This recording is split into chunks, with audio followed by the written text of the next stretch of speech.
तो मैं अगले वक्ता के बतौर मैं चाहूँगा कि वैभव जी आएँ अपनी बात करें।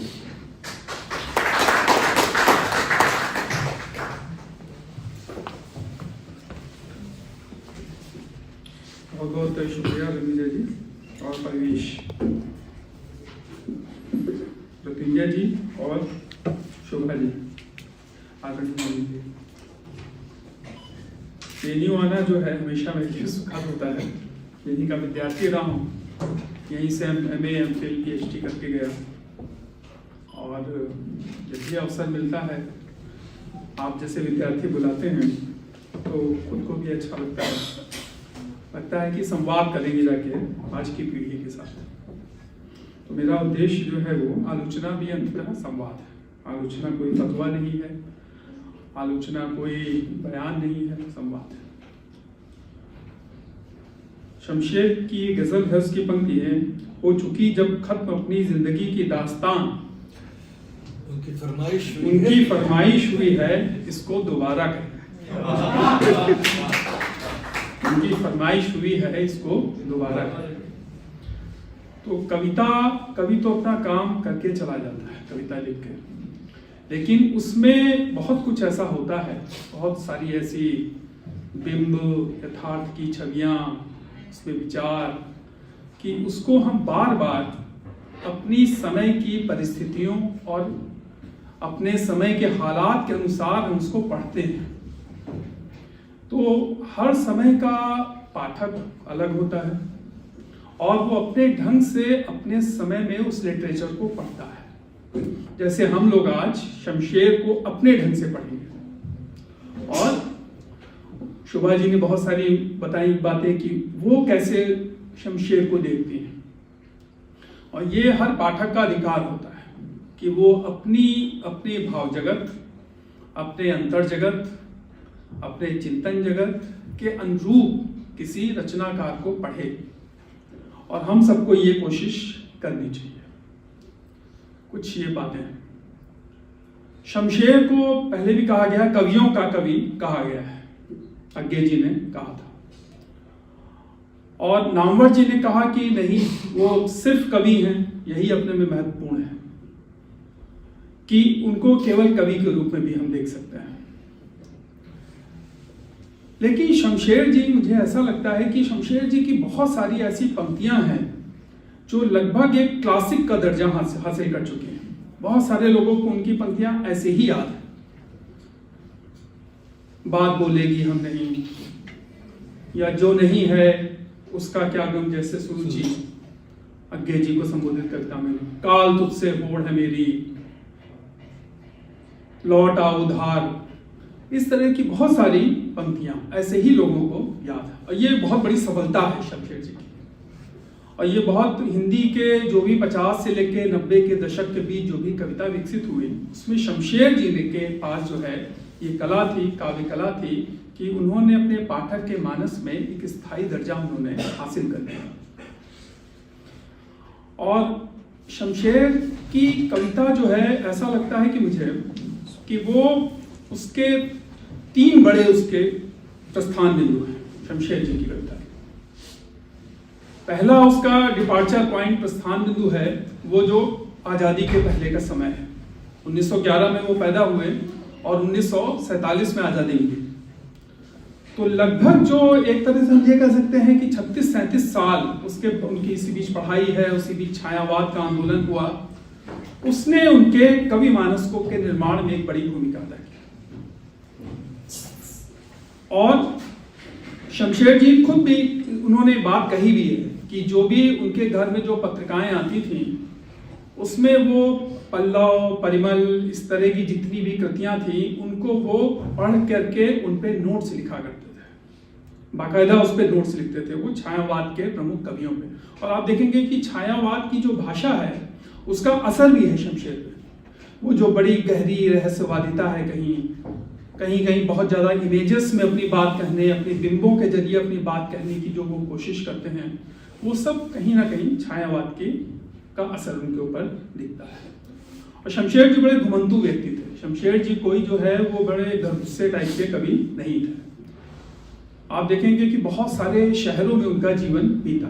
देहरादून, इलाहाबाद, सारनाथ, दिल्ली, फिर उज्जैन, फिर उसके बाद अंत में सुरेंद्र नगर, कई शहरों में वो रहते रहे। तो एक घुमंतूपन, यायावरीपन जो है वो उनके जीवन में मौजूद है। तो पहला प्रभाव मैंने बताया कि इनके ऊपर छायावाद का मुझे दिखता है। दूसरा जो प्रमुख जो उनका प्रस्थान बिंदु है, जो दूसरा प्रभाव मुझे दिखता है, वो एक तरह से प्रगतिशील आंदोलन है। सब जानते हैं वो समय है जब वो बंबई में रहे, कम्यून में रहे, और उन्होंने कविताओं की रचना की। उन्होंने वहीं पे रह के उन्होंने वाम दिशा, साम्यवादी जैसी उन्होंने चर्चित कविता की उन्होंने रचना की। और नौसैनिक जो विद्रोह था उस पे उन्होंने कविताएं लिखी। क्या है वो, बदल जाती है सरकार जहां पे दर्द से करवटे बदलते हैं हम जहां। तो इस तरह की उन्होंने पंक्तियां लिखी। और तीसरा प्रभाव जो है वो मुझे लगता है कि जो हिंदी कविता में जो मॉडर्निस्ट मूवमेंट आया उसके बाद, जिसको लेके रामविलास जी बड़े दुखी रहते थे।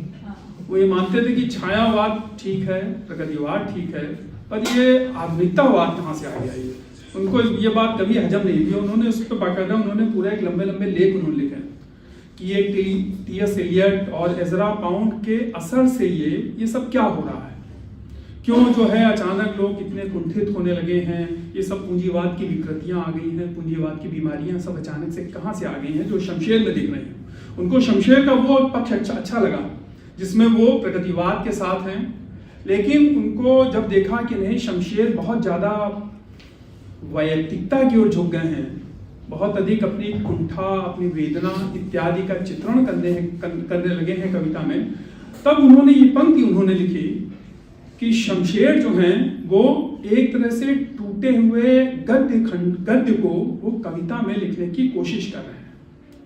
और शमशेर अपने मन की कुंठा, अपने अकेलेपन को से लड़ने के लिए वो कविता को हथियार बना रहे हैं, जिसका जनता की कविता, जनता से जिसका कोई संबंध नहीं है। क्योंकि आधुनिकतावाद से जो है वो उस समय के मार्क्सवादियों की बहस चल रही थी, और मुक्तिबोध जब आधुनिकतावाद की ओर झुके तो रामविलास जी ने उन्होंने बड़ी तीखी आलोचना की थी। हालांकि बाद में ये साबित हुआ कि भारत का जो आधुनिकतावादी आंदोलन था वो यहाँ के निम्न वर्गीय और अभावग्रस्त जो लोग थे उनके लिए अपनी परिस्थितियों से एस्केप करने का एक माध्यम था। वो कोई पूंजीवाद के आगे समर्पण कर देने का मूवमेंट नहीं था। भारत में आधुनिकतावाद की एक अलग परिस्थितियां थी। वो कोई बीटनिक मूवमेंट से नहीं प्रभावित था, ना वो कोई न्यू क्रिटिसिज्म से प्रभावित था जो रिचर्ड्स और इन सब का जमाने वहां पे आया। वो एक अलग तरह की चीज थी। लेकिन रामविलास जी जो गलती कर रहे थे वो यही कर रहे थे, वो ये सोच रहे थे कि नहीं, मार्क्सवाद और पूंजीवाद का जो द्वंद्व है वो दरअसल आधुनिकतावाद जो है पूंजीवाद की एक तरह से शाखा या प्रशाखा है जो हिंदी कविता में घुसी हुई चली आ रही है। तो ये तीन बड़े जो डिपार्चर पॉइंट हैं, प्रस्थान बिंदु है, वो मुझे लगता है कि उनको सामने रख करके अगर हम शमशेर को समझने की कोशिश करें तो शायद हम शमशेर की शमशेरियत को हम कुछ समझ पाएं। मैं कभी जो है कविताओं के उदाहरण वगैरह देके अपनी बात नहीं कहूँगा। कविताओं के उदाहरण अपने बहुत सारे टेक्स्ट बुक हैं, आप उसमें देकर पढ़ लीजिएगा। शमशेर का जो दूसरा बड़ा पक्ष है वो मुझे ऐसा लगता है कि शमशेर के यहाँ ईश्वर और धर्म वो अनिवार्यता एक सेकुलर कविता है शमशेर की कविता। और ये कहा भी जाता है कि हिंदी की जितनी आधुनिक कविता है वो अपने मिजाज में मूलतः धर्मनिरपेक्ष कविता है और ईश्वर विरोधी कविता है। जितने भी बड़े पोएट हुए छायावाद के बाद के, तो उन्होंने अनिवार्यता जो है वो कुछ धर्मनिरपेक्ष मूल्यों को उन्होंने मजबूत किया। हालांकि ये राजनीति में जो धर्मनिरपेक्षता होती है और साहित्य में जो धर्मनिरपेक्षता होती है उसका मिजाज अलग अलग होता है। राजनीति में तो नारे इत्यादि के रूप में होती है, उसके जरिए चुनाव लड़े जाते हैं, लेकिन जो कविता या कला के क्षेत्र में होती है वो वहाँ पे वो एक भाषा के जरिए दिखती है और काव्यगत विषयों के चयन के स्तर पे वहाँ पे दिखती है।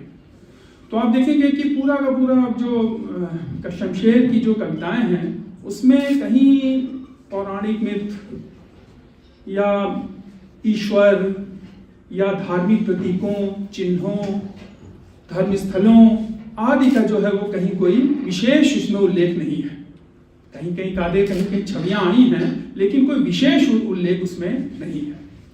और इसीलिए मैंने कहा कि शमशेर की जो कविता है वो अनिवार्यता एक सेकुलर पोयम है।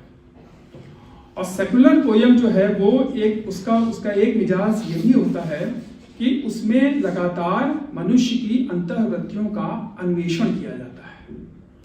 जितने भी क्योंकि आपके पास पोएट के पास पहले से ही बहुत काम है, उसका पहले से ही उसका ये काम है कि वो अंतर जगत पे शोध करे, मनुष्य की जितनी प्रवृत्तियां हैं उन पे कविताएं लिखे। उसके पास ये समय भी नहीं है कि वो इस तरह की जो है वो बाहरी नैरेटिव जो धर्म के या संप्रदाय के नैरेटिव हैं उनकी वो दिशा में जाए वो। तो और आज के समय में भी ये इसीलिए शमशेर की कविता मुझे ऐसा लगता है उसकी प्रासंगिकता है, क्योंकि आज के समय में देखेंगे कि फिर से जो है वो धर्म, धार्मिक प्रतीकों आदि की पुनर्स्थापना साहित्य में की जा रही है। मिथक केंद्रित उपन्यास, मिथक केंद्रित कविताओं इत्यादि को जो है उस दिशा में हमें वापस मोड़ा जा रहा है। तो जो हमारी जो पूरी की पूरी आधुनिक हिंदी कविता की जो उपलब्धियां हैं उससे उसको जो है वो फिर उसका सामना होना है। हिंदी कविता की जो भी इतिहास को जो लोग जानते हैं वो जानते हैं कि किस तरह से शमशेर जैसे कवियों ने बाकायदा बहुत सारी ऐसी पंक्तियां लिखी हैं, पंक्तियां मैं बल्कि लिख के भी आया था, जिसमें वो धार्मिक दंगों की राजनीति एक कविता है, उसमें वो लिखते भी हैं जो धर्मों के अखाड़े हैं उन्हें लड़वा दिया जाए, जरूरत क्या कि हिंदुस्तान पर हमला किया जाए। जो धर्मों के अखाड़े हैं उन्हें लड़वा दिया जाए, जरूरत क्या कि हिंदुस्तान पर हमला किया जाए। तो इस तरह की उनकी एक प्रमुख बड़ी मशहूर कविता है धार्मिक दंगों की राजनीति। तो ये उस समय का उस एक तरह से शमशेर जैसे पोएट का मिजाज है। फिर एक जो मुझे ऐसा लगता है कि आज के समय में शमशेर को हम जब पढ़ेंगे तो उसमें हम देखेंगे कि वो अपने पाठक को स्वाधीन करने वाली कविता है। किसी भी कविता की महत्वपूर्ण या कला की, साहित्य की महत्वपूर्ण उपलब्धि ये है कि वो अपने पाठक की स्वतंत्रता का कितना विस्तार करती है, वो कला या वो कविता। क्योंकि समाज में बहुत सारे इंस्टीट्यूशंस हैं, बहुत सारी विचारधाराएं हैं, बहुत सारे संगठन हैं, परिवेश है जो कि मनुष्य की स्वाधीनता को सीमित करता है। लेकिन कविता की या साहित्य की शरण में व्यक्ति इसीलिए जाता है कि वो अपनी स्वाधीनता की वहां पे खोज कर सके। तो शमशेर की कविता जो है वो मुझे लगता है कि वो इसी तरह की जो धर्म मजहब की राजनीति है, टोटलिटेरियन राजनीति है, भाषा की राजनीति है, उससे वो एक स्वतंत्र करके वो आपकी कल्पनाशीलता का विस्तार करती है। क्योंकि सबसे बड़ा खतरा जो है वो कल्पनाशीलता में होता है। हमारे पास बहुत सारे ऐसी चीजें हैं जो आप पे थोपे गए जीवन के मॉडल हैं, जीवन के बहुत सारे मॉडल हैं, आप पे थोप दिए गए ऊपर, आपके ऊपर थोपी गई सच्चाइयां हैं, आपके ऊपर थोपे गए प्रेम है, थोपे गए अवधारणाएं हैं। तो शमशेर इन सब से जो है वो अपने पाठक को आजाद करते हैं, वो स्वाधीन करते हैं। जो आज के समय में एक दूसरी प्रवृत्तियां बार बार मेरे दिमाग में आज के समय ही मुहावरा कैद हो गया है। आज का समय एक और बड़े खतरे का समय है। वो ये है कि आज के समय में जो है वो एक टेक्नो अथॉरिटेरियन स्टेट की वापसी हो रही है। कि आज के समय में बहुत सारे राजनीति वैज्ञानिक, समाजशास्त्री दुनिया में इस बात की चिंता प्रकट कर रहे हैं कि जो हमारा पूरा का पूरा ग्लोबल साउथ है, दक्षिण एशिया है, यहाँ पे राज्य की जो निरंकुश ताकतें हैं वो वापस अपने को एजर्ट कर रही हैं नागरिकों के खिलाफ। वो धर्म को उभार नहीं है, ये दरअसल धर्म की आड़ में राज्य सत्ता का उभार है। लोग समझ रहे हैं कि नहीं, धर्म का पतन या उभार हो रहा है, धर्म का ह्रास या धर्म का उत्थान हो रहा है। दरअसल ये एक अथॉरिटेरियन स्टेट की ये वापसी हो रही है। वो स्टेट जिसको आपने नियंत्रित कर रखा था, पिछले लगभग कई दशकों से। अब उसमें धर्म को जो है वो कॉपी किया जा रहा है, और वो धर्म या वो राज्य जो है वो मिल करके अपने नागरिकों की पे पहरेदारी कर रहे हैं। जैसे कि रवि जी ने बताया था कि एक कवि जो है कविता लिखता है तो उस पे जो है वो निगाह रखी जा रही है। तो ये जो पूरी की पूरी एक नया परिदृश्य है, उसमें कविता लिखने वाले, उसमें साहित्य पढ़ने वाले, उनके लिए एक नई समस्या खड़ी हो चुकी है। अभी उनको नहीं दिख रही है, उनको भविष्य में उनको दिखेगी वो समस्या, और वो जब और गहन होती जा रही है। तो ऐसे में हम देखते हैं कि शमशेर जैसे जब कवियों को जब आप पढ़ते हैं तो उनमें आप पाते हैं 3-4 एक बड़ी प्रवृत्तियां हैं। एक तो यह है कि किसी भी सत्ता तंत्र से एक दूरी रखना। शमशेर का पूरा जीवन अगर आप देख लें तो वो राज्य सत्ता या सत्ता तंत्र से उन्होंने अपनी कविता को भी दूर रखा, और उन्होंने व्यक्तिगत जीवन को भी उन्होंने दूर रखा। दूसरा उन्होंने ये काम किया कि उन्होंने अपनी कविता को जो है वो एक तरह से ये पूरा का पूरा उस कविता की जो संरचना है उसमें बड़ी विविधता है। उसमें आप पाएंगे कि उसमें बड़ी एक तरह की राजनीतिक कायरता के खिलाफ उसमें प्रतिवाद है। उसमें शमशेर ऐसे कवि नहीं है कि वो जो ये कहें कि अपनी राजनीतिक कायरता को छुपाने के लिए वो कहें कि नहीं मैं तो छंद, अलंकार, रस या इत्यादि चीजों में मैं उलझा रहूंगा। वो आवश्यकता पड़ी तो उन्होंने बहुत सारी ऐसी रचनाएं लिखी जो सीधे सीधे जो राजनीतिक है, और आवश्यकता पड़ी तो उन्होंने सीधे सीधे ऐसी रचनाएं लिखी जो अपने जिसमें इंटरनेशनलिज्म है। जब आपको आज बहुत ज़्यादा आप राष्ट्रवाद की दायरे में आपको बंद किया जा रहा है, तो आप जब शमशेर की कविताएं पढ़ेंगे तो आप पाएंगे कि उसमें अद्भुत उसमें एक तरह की इंटरनेशनलिज्म है उसमें। अब वो इंटरनेशनलिज्म उनको हासिल हुआ था उस दौर में जो पूरे के पूरे विश्व में आंदोलन चल रहे थे, जो उनको विश्व बोध प्राप्त हुआ, उनको जो बड़ी दृष्टि, वैश्विक दृष्टि से स्थानीय समस्याओं को देखने की जो उनको दृष्टि प्राप्त हुई, उसमें उसका उनके पूरे के पूरे कवि मानस के निर्माण में उनका एक बड़ा योगदान था।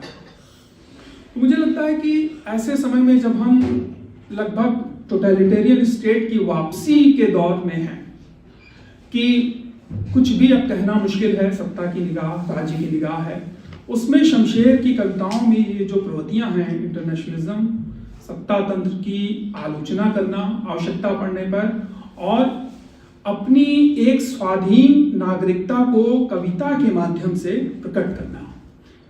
क्योंकि स्वाधीन नागरिकता का एक बड़ा हिस्सा जो है वो जब भी वो अपने को व्यक्त करते हैं तो वो एक तरह से वो अपने इस अधिकार को भी लगभग वो प्रकट करते हैं कि कैसे अपनी भावनाओं को वो पूरा का पूरा उसका एक ये कह सकते हैं कि उसमें स्वाधीन मानस उनका उसमें प्रकट हुआ है। और जबकि आज ये काम बड़ा मुश्किल हो गया है। आपको लगेगा कि इसमें कौन सी बड़ी बात है, लेकिन जो भी आपकी उदार लोकतंत्र में जो भी आपकी आज़ादियां हासिल थी, उसने जिस तरह से साहित्य में प्रगति की, साहित्य ने की जैसे उसमें प्रगति हुई, साहित्य जैसे उसमें आगे बढ़ा, वो आज की तारीख में आप उसको फॉर ग्रांटेड आपके लिए लेना धीरे धीरे मुश्किल होता जा रहा है, जिसको जो शमशेर की कविताओं में पूरी की तरह दिखता है। शमशेर की कविताओं में एक चीज और है जो आज के समय में उनको प्रासंगिक बनाती है, वो ये है प्रकृति के प्रति उनका दृष्टिकोण। प्रकृति भी आज जिस तरह से दुनिया में प्रकृति को लेकर चिंता जाहिर की जा रही है, तो राजनीति अपनी जगह, राजनीति के एक वातावरण में शमशेर किस तरह से प्रासंगिक हैं, लेकिन दूसरी तरफ आप देखेंगे प्रकृति, इकोलॉजी, इन्वायरमेंट के मुद्दे, इन सब में कवियों को अलग तरीके से पढ़ा जा रहा है। इधर बीच में देख रहा था कि रविन्द्रनाथ टैगोर की कविताओं को अलग तरीके से पढ़ा जा रहा है। इकोलॉजिकल नजरिए से रविन्द्रनाथ टैगोर की कविताओं पर शोध हो रहा है कि उनकी कविताओं में नदियां बहुत हैं, उनकी कविताओं में जो है वो सरसराती हवाएं, पेड़ों, वृक्षों, बंगाल का जो वर्णन है वो अलग है। तो आज का पाठक जो है उसके लिए अलग तरीके से कविताएं प्रासंगिक हो गई हैं। तो सब आपका प्रकृति से आपका जो रिश्ता है वो खत्म किया जा रहा है। आपके आत्मबोध में जो प्रकृति मौजूद थी, उस आत्मबोध को ही जो है वो बदला जा रहा है। तो ये उसमें देखेंगे, और प्रकृति उनके यहाँ जिस तरह से आई है, जिस तरह से प्रकृति को प्रेमालाप करती है, जिस तरह से प्रकृति को वो प्रयोग करते हैं अपनी बहुत सारी वासनाओं की अभिव्यक्ति के लिए, वेदना की अभिव्यक्ति के लिए, विषाद इत्यादि की अभिव्यक्ति के लिए, और उस प्रक्रिया में वो प्रकृति का मानवीकरण करते हैं। उनके यहाँ दामर जी ने लिखा है कि प्रेम के शमशेर जो हैं वो रंगों के कवि हैं। उनके यहाँ रंग बहुत हैं। जब भी वो किसी प्रकृति का चित्रण करते हैं तो शाम कहीं सलोनी हो गई है, और जो सूर्योदय का समय है उसके विभिन्न किस्म के रंगों का वर्णन करते हैं। तो ये मुझे लगता है कि शमशेर के यहाँ अलग से इस पे बात होनी चाहिए कि छायावाद के प्रभाव से या आगे चल के प्रगतिवादी जो उन्होंने दृष्टिकोण अपना के उन्होंने जिस प्रकृति का उन्होंने चित्रण किया वो किस तरह की प्रकृति है। हालांकि इसमें कुछ समस्याएं भी हैं, जैसे कि उन्होंने बहुत सारे ऐसे उल्टे सीधे कुछ ऐसे बिंब भी उन्होंने गढ़े हैं जो कि शमशेर के स्वभाव से मेल नहीं खाते हैं। उन्होंने कई जगह अतिवादिताएं भी की हैं। शमशेर की बिंबों की तारीफ की जाती है, प्रशंसा की जाती है, लेकिन अगर आप उसकी बहुत क्लोज रीडिंग करें तो आप पाएंगे कि उनके बिंबों में अटपटापन भी है थोड़ा सा। जैसे एक कविता में पढ़ रहा था, उसमें वो यही लिखते हैं कि प्रेमिका के जो फूल जैसे पैर हैं वो मेरी पलकों पर आकर गिरे हैं। अब किसी के कितने भी फूल जैसे पैर हों, अगर आपके पलकों पे आके गिरेंगे तो आपका क्या हाल होगा, ये मुझे बताने की आवश्यकता नहीं है। या वो अपनी प्रेमिका को वो कीचड़ में जो कीचड़ भी कई बार चांदनी जैसा चमकता है, तो उनको लगता है कि प्रेमिका जो है वो कीचड़ में लेटी हुई है और उसका शरीर चांदनी की तरह दमक रहा है। मुझे कोई ऐसी अतिवादिता ही है कि आप जो है वो कीचड़ में अपनी प्रेमिका को लिटा दें। बहुत सारी प्रेमिकाएं जो है इस बात को उनको अच्छा नहीं लगेगा कि उनको आपने ले जाके कीचड़ में लिटा दिया। या वो स्थिर है शव सी बात, तो उसमें फिल्में इस पर बन रही है। तो ये जो या हवा को जो है वो हवा की तुलना शव से कर देना, ठहरा वो हवा ऐसे ठहरी हुई है जैसे कोई लाश है, हिल नहीं रही है। तो कुछ इस तरह के बहुत सारे बिंब जो हैं वो कहीं ना कहीं हमें थोड़े से अजीब लगते हैं, लेकिन फिर भी हम उसको जो है ओवरलुक करके हम आगे बढ़ जाते हैं। हम सोचते हैं कि नहीं, शमशेर की शमशेरियत के बहुत सारे पक्ष हैं, उसको हम वहां पे देख सकते हैं। शमशेर की कविता में एक और जो शोभा जी इसको इशारा कर रही थी वो पौरुष की अवधारणा है, मैनूट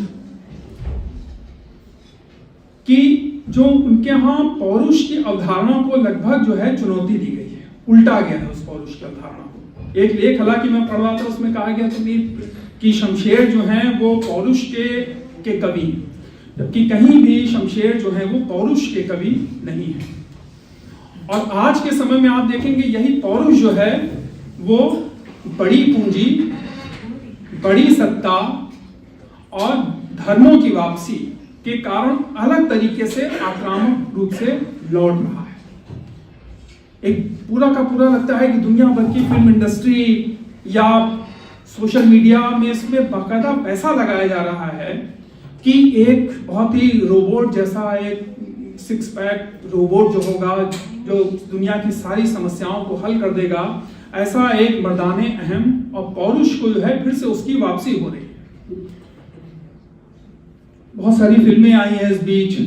तो शमशेर की और ये जो अतिरिक्त आक्रामक पौरुष है, ये दरअसल केवल स्त्री विरोधी नहीं है, बल्कि ये पुरुष विरोधी भी होता है, क्योंकि ये आक्रामक और हिंसक पौरुष जो है ये पुरुष वर्गों के ही बहुत बड़े हिस्से का दमन करता है। ये केवल स्त्रियों का दमन नहीं करेगा। जो बहुत संवेदनशील पुरुष होगा, जो बहुत एक तरह से पौरुष के अवधारणा से जो भी बाहर चला जाएगा, उसका वो दमन करेगा और अंततः वो तानाशाही को पैदा कर देगा। तो शमशेर की कविताओं में ऐसा लगता है कि जो असामान्य पौरुष का जो हमारे यहाँ मिथ गढ़ा जा रहा है, पौरुष को, उस असामान्य पौरुष को जो हिस्टेरिकल पौरुष है, हिस्टेरिकल मैन्यूड है, उसको वो चुनौती देते हैं। और इसीलिए कहा भी गया है कि शमशेर की कविताओं में कहीं ना कहीं एक स्त्रीत्व है, और उस स्त्रीत्व के कारण वो प्रेम के बहुत सारे संवेदनशील, प्रेम के बहुत सारे नरम, कोमल, बहुत ही, ये कह सकते हैं कि बहुत ही शिशुवत रूपों को वो वहां पे प्रस्तुत कर पाते हैं। कि उनकी कविताओं में देखें तो वो कहीं भी ऐसा नहीं लगता है कि कोई बहुत वासना है उनके प्रेम में, या कोई बहुत जो है वो कोई बहुत ही लस्ट है, बहुत ही हवस है, बल्कि ऐसा लगता है कि वो अपने जीवन को एक साधारण, अपने जीवन को एक काव्योचित ढंग से जीने के लिए वो प्रेम का प्रयोग कर रहे हैं। प्रेम का भी बहुत सारा यूटिलिटेरियन इस्तेमाल होता है हमारे समाज में, प्रेम का बहुत कमर्शियल इस्तेमाल है, प्रेम का जो है बहुत सारा राजनीतिक इस्तेमाल भी होता है। तो ये जितना राजनीतिक, व्यवसायिक और जितना उपयोगितावादी पक्ष है प्रेम का, उसके बरक्स उनके यहाँ प्रेम की एक वैकल्पिक परिकल्पना है, और उस वैकल्पिक परिकल्पना में जो है वो प्रेम का एक समावेशी संसार है। लेकिन दूसरी तरफ शमशेर की एक समस्या भी है। शमशेर की एक समस्या ये है कि उनके यहाँ जो स्त्रियों की छवि है वो जरा थोड़ी सी ठहरी हुई छवि है। वो कई बार स्त्रियों को बहुत ऑब्जेक्ट के तौर पे देखते हैं। स्त्रियां उनके यहाँ सब्जेक्ट नहीं बन पाई। वो जिसको हम बोलते हैं कि नैरेटोलॉजी, आलोचना की भाषा में, कि वो स्त्रियां वहां पे स्वयं कुछ नहीं बोल रही हैं, या स्त्रियों का अपना पक्ष नहीं है। वो स्वयं जो है वो स्त्रियों की एक छवि गढ़ते हैं। वो बड़ी ऑब्जेक्टिफाइड है, कई बार बहुत स्थिर है, और उसमें कोई आप इधर उधर नहीं कर सकते, वो बस प्रेम की ऑब्जेक्ट है। तो ये एक थोड़ा सा लगता है कि, और ऐसा नहीं कि शमशेर ने कि ये समस्या सारे कवियों की थी, इसके पहले बहुत सारे, बल्कि हम देखते हैं कि द्विवेदी युग के जो पोएट थे वो भी जो है स्त्रियों के पक्ष को व्यक्त कर चुके थे, स्त्रियों के मुंह से व्यक्त कर चुके थे। तो शमशेर के यहाँ ये सीमा भी मुझे लगती है कि प्रेम का एक बड़ा भव्य और उदात्त रूप है, और दूसरी ओर स्त्री चिंतन के बारे में उन पे हमें आज सोचने को मजबूर होना पड़ता है कि उसमें इतनी ऑब्जेक्टिफाइड, ठहरी हुई, नियंत्रित स्त्री की छवियां वहां पे क्यों हैं। शमशेर की कुल मिला के, समय है भी मेरे पास, बस 5 मिनट में मैं अपनी बात खत्म करता हूं। शमशेर की कविता का एक जो प्रमुख पक्ष है, जो मुझे लगता है कि उसमें बहुत इंटरेक्टिव है, पूरा उनका जो भाव जगत है उसमें बड़ी अंतःक्रियाएं हैं। ऐसा लगता है कि जैसे वहां पे एकालाप और संवाद में अंतःक्रिया हो रही है। ऐसा लगता है कि वहां राजनीति और निजीपन में बड़ी गहरी अंतःक्रिया है, या ऐसा आपको लगेगा कि वहां पे प्रेम और करुणा में, मानवीय करुणा में बड़ी अंतःक्रिया है। और ये बड़ा पोएट ऐसे ही करता है। बड़े पोएट को आप किसी बहुत सपाट या सीधे या एक इस तरह से नहीं समझ सकते, सरलता से आप नहीं समझ सकते। तो उनके यहाँ जो विभिन्न किस्म के भावों की जो अंतःक्रियाएं हैं, एक तरफ आपको लगेगा कि शमशेर बहुत ही सपाट गद्यात्मक कविताएं लिख रहे हैं। सरकार पलटती है जहां दर्द, सरकारें बदलती हैं वहां दर्द से करवटें बदलते हैं जहां, और दूसरी तरफ जो है वो बहुत बहुत गहरी इमेजेस वाली वो कविताएं लिख पाते हैं। एक तरफ बहुत निजी कविताएं हैं और दूसरी तरफ बहुत पॉलिटिकल पोएट्री है। एक तरफ वो बहुत प्रेम में बहुत एकांतिक हो गए हैं, और दूसरी तरफ जो है वो इतने एकांतिक हो गए हैं कि वो कविताएं प्रेम को ही जीवन का पर्याय मान चुके हैं। चुका भी हूं मैं नहीं अभी, प्रेम अभी किया है मैंने कहा अभी। इस तरह की वो कविताएं लिखते हैं। या युगों के भूधर पिघल उठेंगे जब करूंगा मैं प्रेम। तो इस तरह की कविताएं हैं, यानी कि प्रेम उनके लिए जो है वो जीवन की एक शैली है। ये बड़ी महत्वपूर्ण बात है कि कोई कवि या कोई अपने कविता को केवल प्रेम के लिए समर्पित कर दे, क्योंकि प्रेम की हमारे जीवन में सबसे ज्यादा कमी है। बल्कि प्रेम को देख करके जो है आजकल हमले किए जा रहे हैं, आक्रमण किए जा रहे हैं। प्रेम करने से पहले आपको जो है बताना पड़ेगा कि आपका धर्म क्या है, आपकी जाति क्या है, आपका कुल क्या है, आपका गोत्र क्या है। तो प्रेम जो है कुल, गोत्र, जाति, धर्म की राजनीति का लगातार उसके द्वारा आखेटित है, उसका आखेट किया जा रहा है। तो ऐसे समय में जो है वो प्रेम को जो केवल अपनी जीवन शैली के तौर पे व्यक्त करते हैं वो महत्वपूर्ण है। लेकिन वही मैंने कहा कि उनके यहाँ मानवीय करुणा भी है। प्रेम को कि वो बहुत स्वार्थ परख पक्ष को नहीं देखते हैं कि प्रेम मेरा केवल निजी मामला है या प्रेम करके मेरा जीवन समाप्त हो गया। उसको वो एक बड़े उदात्त, उसको वो एक बड़े मानवीय सरोकारों, मानवीय विषयों से भी वो प्रेम को जोड़ सकते हैं। ये महत्वपूर्ण है, क्योंकि प्रेम जो है वो महत्वपूर्ण है, लेकिन मानवीय करुणा भी उतनी ही महत्वपूर्ण है। यानी कि कुल मिला के जो दूसरे तरह के साहित्य होते हैं, सस्ते साहित्य होते हैं, सस्ती किताबें होती हैं, वो आपको एकायामी रखते हैं, यूनिडायमेंशनल। लेकिन जो शमशेर जैसे जो लोग पोएट हैं, कवि हैं, वो आपकी बहुआयामिता को, आपके विभिन्न तरीके से जीवन को परखने, एक जीवन दृष्टि का विकास करने, उसके लिए आपको एक अवसर प्रदान करते हैं। कुल मिला के मुझे ऐसा लगता है कि शमशेर जो हैं वो दोनों तरीके से पढ़े जा सकते हैं। एक, उनको अपने समय में सिचुएट करके हम देख सकते हैं कि उनका जो भी उनका रचना काल है 40 के दशक से लेकर के बाद के समय तक, और आज के समय में 21वीं सदी में जब हम अपनी संवेदना, अपने समय के चिंतन, अपने सरोकारों के साथ जब हम शमशेर को जाते हैं, तो उस तरीके से भी शमशेर को पढ़ा जा सकता है। और ये हर पोएट के साथ होना चाहिए कि हम कबीर को पढ़ें तो हम 14वीं 15वीं सदी में भी जाएं, और कबीर को पढ़ते समय हम चाहें तो 21वीं सदी में भी कबीर को का हम एक नया पाठ हम तैयार कर सकें। ये हर बड़ा कवि इसी एक तरह से ये अपने पाठक को ये अवसर उपलब्ध कराता है। और मुझे लगता है कि शमशेर को जब हम पढ़ते हैं तो उनकी सौंदर्य, प्रेम या कल्पना इत्यादि से हम आह्लादित होते हैं, क्योंकि यही वो चीजें हैं जो हमसे छीनी जा रही हैं।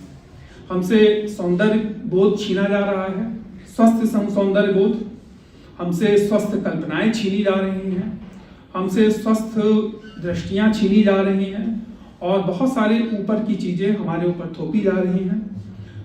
और दूसरा यह है कि शमशेर को जब हम पढ़ेंगे तो हम पाएंगे कि कोई कवि कविता लिखते समय वो कितने बड़े मानवीय सरोकारों के साथ कविता लिख सकता है।